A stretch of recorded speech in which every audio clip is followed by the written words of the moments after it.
जय हिंद, जय भारत दोस्तों। मैं पुष्पेंद्र गौड़ अपनी चैनल गणित की चौपाल पर। दोस्तों, मेरे चैनल को सब्सक्राइब जरूर कर लीजिए ताकि आपको मेरे सारे वीडियो आसानी से मिल सके, पुराने भी और नए भी। इसलिए आप जैसे ही मेरे चैनल को सब्सक्राइब करते हैं आपको सारे वीडियो मिलते रहेंगे और पुराने भी मिल जाएंगे। तो दोस्तों, कक्षा 9वीं का गणित हमारा जो अध्याय है 1.3 उसका क्वेश्चन नंबर 4, इसको P/Q के रूप में व्यक्त करें। तो इसकी प्रक्रिया में पहले बता चुका था दोस्तों कि हम इसको पहले x मान लेंगे 0.999, इसी प्रकार ये समीकरण 1 हो गई। अब ये 0.9 बार है, इसलिए दशमलव के बाद एक अंक है, इसलिए 1 0 मतलब 10 के साथ हम इसको गुणा कर देंगे समीकरण 1 को। समीकरण 1 को 10 से गुणा करने पर इस तरह के सवाल मैं आपको पहले हल करवा चुका हूँ। 10 से गुणा किया दोनों पक्षों में, RHS और LHS दोनों ओर, तो क्या 10x और 10 से गुणा करने पर एक शून्य होने के कारण एक अंक दाहिनी ओर दशमलव चला जाएगा, तो हो जाएगा 9.992, तो हो गई समीकरण 2। अब दोस्तों, जब मैं समीकरण 2 में से 1 को घटाता हूं तो क्या परिणाम आता है। समीकरण 2 है 10x,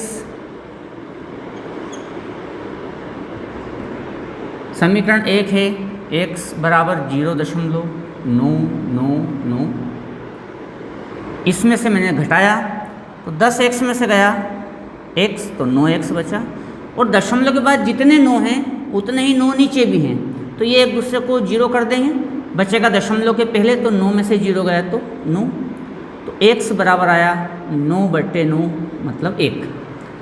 तो साथियों, इसको जब मैं P/Q में बदलता हूँ 0.999, तो उत्तर आता है 1। तो आपको बड़ा आश्चर्य होता है, आप आश्चर्यचकित हुए कि 0.9999 या यूँ कहें कि 0.9 बार बराबर 1, ये कैसे हुआ।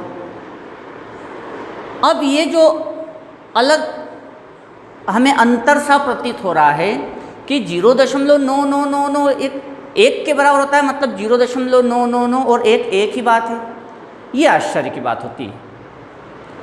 तो अगर आज छात्रों आपको लगता है कि नहीं ये तो दोनों अलग है, एक अलग है और 0.9 बार अलग है, तो फिर अगर दोनों अलग हैं तो अंतर क्या और कितने का अंतर। अगर आप बता देते हैं कि ये दोनों अलग अलग है और उसमें इतने का अंतर है, तो अंतर निकालने के लिए मुझे घटाना पड़ेगा। तो 1.00000 में से 0.99999 को आप घटाइए और घटाने पर आप अंतर बताएं कितने का अंतर है। अगर आप बता देते कि इतने का अंतर है तो ये फिर दोनों अलग है, और अगर आप दोस्तों नहीं बता पाए कि कितने का अंतर है तो इसका मतलब है ये दोनों संख्याएं एक ही है। ऐसा केवल दोस्तों 0.9 बार के साथ ही नहीं होता है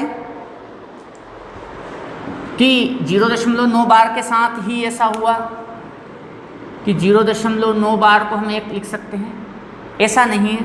आप 1.9 बार को भी अगर बदलेंगे तो दोस्तों वो 2 के बराबर आएगा। ऐसे ही 2.9 बार को आप लिखेंगे दोस्तों तो वो 3 के बराबर आएगा। इससे एक परिणाम सामने आता है कि प्रत्येक पूर्ण संख्या को हम अशांत आवर्ती दशमलव में व्यक्त कर सकते हैं, अर्थात प्रत्येक पूर्ण संख्या अशांत आवर्ती दशमलव होती है। आप फिर इसके बाद ऋणात्मक में भी देख लें तो आपके पास सामने पूर्णांक के लिए नियम आ जाएगा। तो ये 1.9 बार 2 के बराबर होता है। अब आप कहेंगे कि नहीं होता है, 1.9 बार अलग है और 2 अलग है, ऐसा लगता है।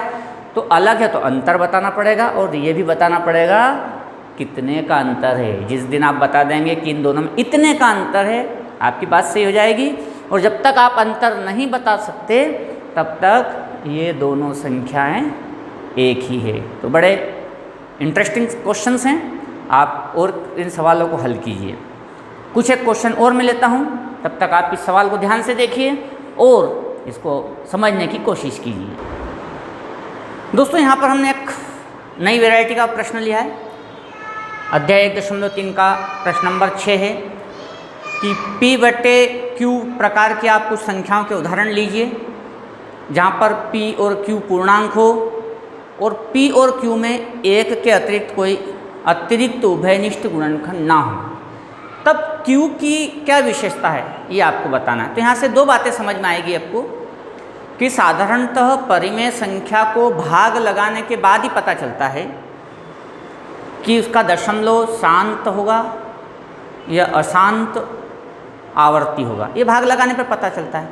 लेकिन अगर आप यहाँ पर Q के गुण समझ जाते हैं, Q मतलब हर के गुण समझ जाते हैं, तो बिना भाग दिए भी आप पता लगा सकते हैं कि दशमलव निरूपण शांत होगा या अशांत।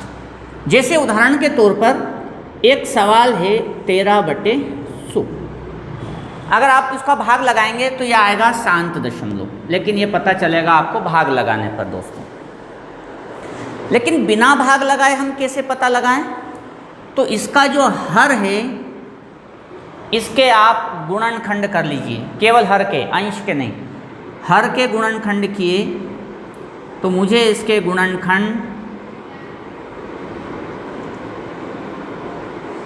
इस प्रकार प्राप्त हुए।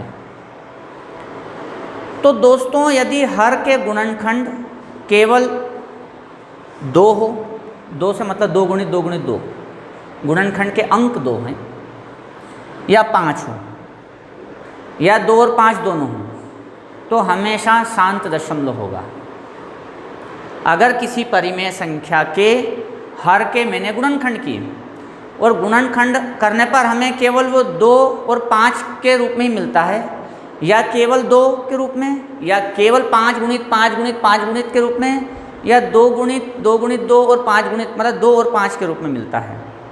अर्थात गुणनखंड इस प्रकार से हो, केवल इस स्वरूप में हों या इस स्वरूप के हों, या 2 और 5 दोनों मिल करके हों, इसके अलावा और कुछ नहीं होना। जैसे कि देखो ये, तो हमेशा ऐसी परिमेय संख्या शांत दशमलव के निरूपण में आएगी। लेकिन इसके अलावा और कोई स्थिति बनती है तो वहाँ पर अशांत दशमलव, और वो भी आवर्ती, अशांत आवर्ती दशमलव के रूप में निरूपण बनेगा। जैसे कि मान लो दोस्तों एक सवाल है 11/21। अब 21 के अगर मैं गुणनखंड निकालता हूँ तो 3 सत्ते 21, तो आप देखेंगे गुणनखंड मुझे 3 और 7 के रूप में मिला। अब 3 और 7 के रूप में मिला, इसका मतलब ये है कि ना तो ये केवल 2 के स्वरूप में है, ना केवल 5 के स्वरूप में है, और ना ही 2 और 5 दोनों से मिल करके, इसलिए ये शांत दशमलव नहीं होगा, अशांत आवर्ती होगा। लेकिन इनके अंश और हर को देख लीजिए, अगर ये पहले सिंप्लीफाई हो रहे हैं, कट रहे हैं, तो काट लीजिए, उसके बाद ही Q के गुणनखंड कीजिए, तभी आपका परिणाम सही आएगा। तो दोस्तों इस प्रकार से अध्याय 1.3 के कुछ महत्वपूर्ण सवालों को मैंने करवाया, आप उन्हें देखिए, समझिए और हल कीजिए। इसी तरह निरंतर हमारा क्रम चलता रहेगा। अगली प्रश्नावली के अगले महत्वपूर्ण सवालों के साथ मैं पुष्पेंद्र गौड़ पुनः उपस्थित रहूँगा। तब तक मेरे चैनल को आप सब्सक्राइब जरूर कर लीजिए। जय हिंद, जय भारत।